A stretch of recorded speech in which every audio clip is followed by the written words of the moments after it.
Hey everyone, today I'm going to show you how to remove the starter on a Honda S2000.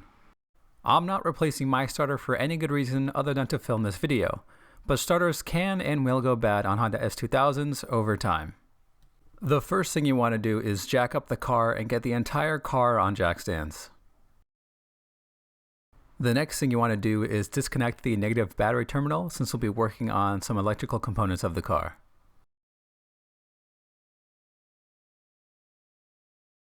Remove the air intake in order to free up some room in the engine bay. If you need help removing your air intake, you can check out my air intake removal video, which will be linked down below. Then I recommend that you remove the alternator in order to gain full access to the starter. Some people recommend just sliding the alternator over to the right, but I find that the extra time spent removing the alternator is well worth it because it makes accessing the top starter bolt much easier. If you need help removing your alternator, you can check out my alternator replacement video, which will be linked down below. Once the alternator is removed, you can begin disconnecting the starter. There are two bolts that need to be removed, the top and bottom starter bolts. Then you will have two wires. One wire is the starter signal wire, which simply clips in, and the second wire is the power wire, which is held in place by this nut. If we take a look at the starter from the alternator location, you will see the top starter bolt painted in red. You will then see the starter signal wire and then power wire, which are both covered by a rubber cap. Reach your arm underneath the side of the intake manifold and pull the rubber caps off both the signal and power wire. Once the signal wire is exposed, use a set of needle nose pliers to pull the wire off of the alternator.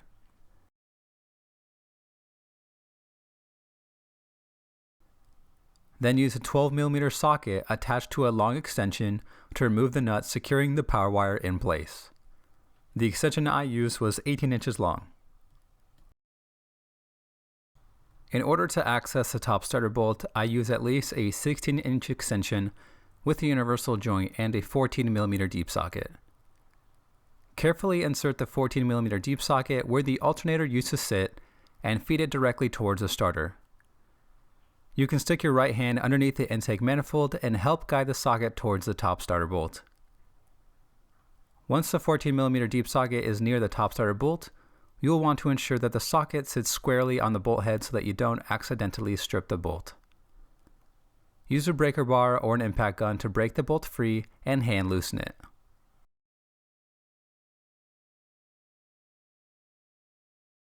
Removal of the lower starter bolt can be done in the same way as the top starter bolt. Alternatively, it can be removed from underneath the car as well. At this point, the starter is free. You just need to generate some clearance so that you can pull it out. Get underneath the car and use a 10mm socket to remove the two bolts securing the two ground wires to the block.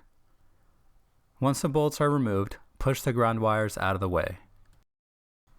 Once the ground wires are out of the way, you'll want to use a 10mm socket to remove the two bolts that hold the fuel line brackets to the frame of the car.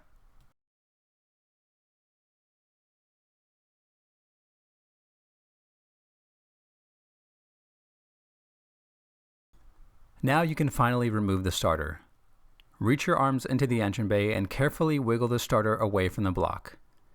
As you wiggle the starter, be mindful that the knock sensor is a few inches away from the starter and is particularly delicate.